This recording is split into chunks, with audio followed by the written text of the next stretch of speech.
Perkenalkan, nama saya Judi Kompusunggu dari Proyek 1 Informatika dengan NIM 11S25044. Di sini saya akan menjelaskan kode yang ada pada folder latihan. Pada video ini saya akan menjelaskan simulasi proses memasak nasi menggunakan pendekatan simulasi kontinu berbasis model fisika dan persamaan diferensial. Simulasi ini dibuat menggunakan Python dengan beberapa library utama yaitu NumPy, SciPy, dan persamaan diferensial, dan Streamlit dan Plotly. Tujuan simulasi ini adalah untuk menganalisis dinamika suhu, penguapan air, dan proses gelatinasi pati selama proses memasak nasi. Selanjutnya itu proses memasak nasi merupakan sistem termodinamika yang melibatkan beberapa fenomena fisika yaitu pemanasan dari burner, perpindahan panas, penguapan air, perubahan struktur pati beras atau gelatinasi.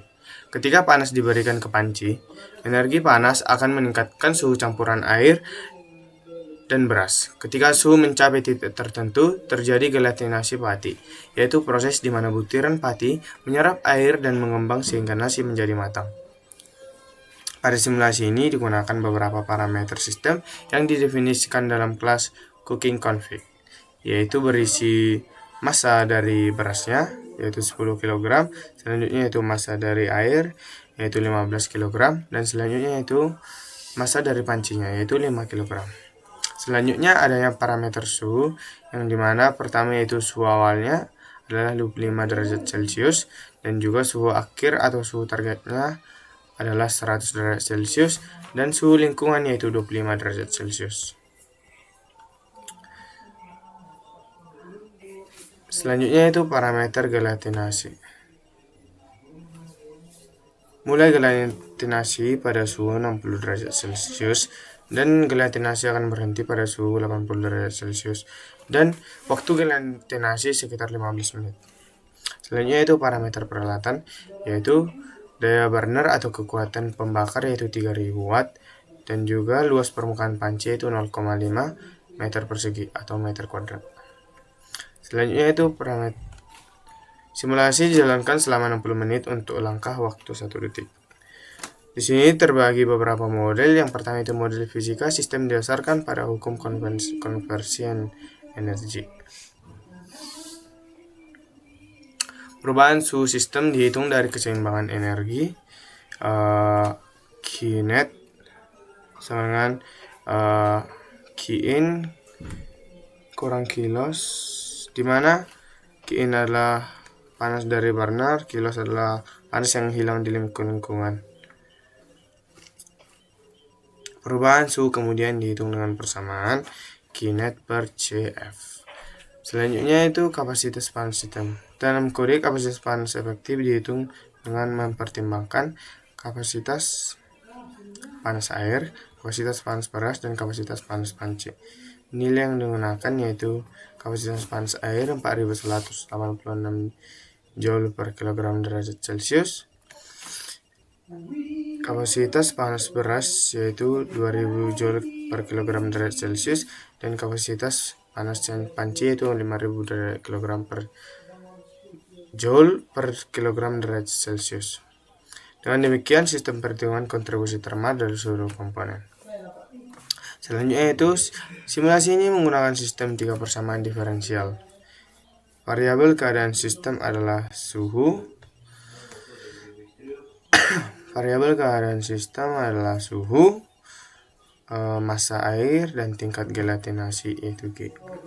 Sehingga sistem persamaan menjadi perubahan suhu, perubahan massa air akibat penguapan, perubahan tingkat gelatinasi.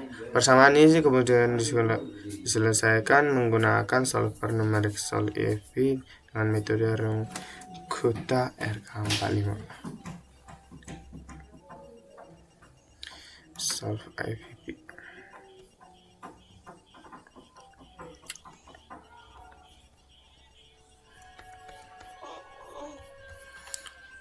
Kelas Rice Cooking Simulator bertugas menjalankan seluruh simulasi. Tahapannya yaitu 1. Menentukan kondisi awal. sistem, 2. menjalankan solver numerik, 3. menyimpan hasil simulasi, 4. menghitung metrik kualitas memasak. Beberapa metrik yang dihitung antara lain waktu mencapai suhu derajat Celcius, suhu maksimum, tingkat gelatinasi akhir, kandungan air akhir, konsumsi energi, efisiensi memasak. Selanjutnya itu visualisasi hasil. Hasil visualisasi divisualisasikan menggunakan plotly. Grafik pertama menunjukkan profil suhu selama memasak. Pada grafik ini tampilkan beberapa garis referensial. Suhu targetnya yaitu 100 derajat Celcius. Titik didih air, zona gelatinasi antara 60 hingga 80 derajat Celcius.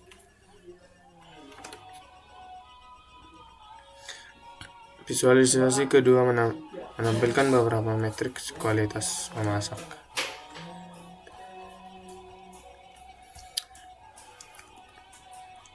Pertama adalah tingkatan gelatinasi pati.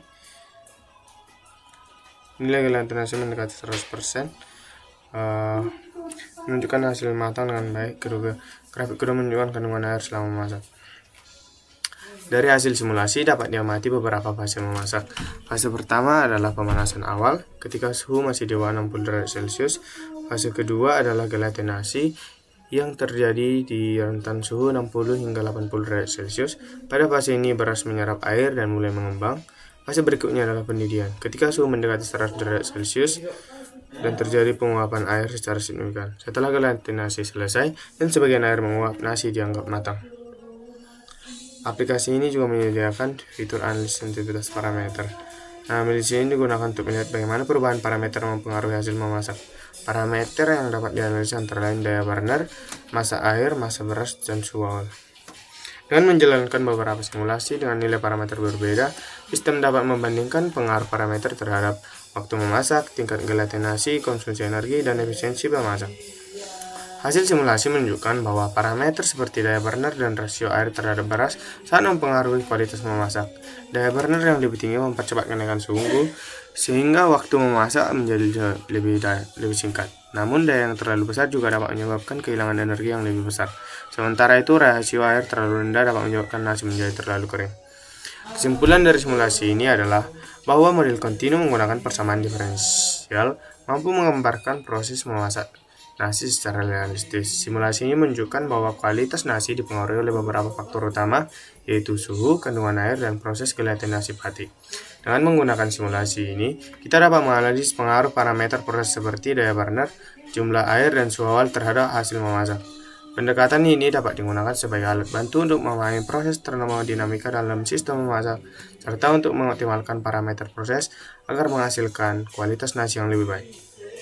Sekian dari saya. Terima kasih.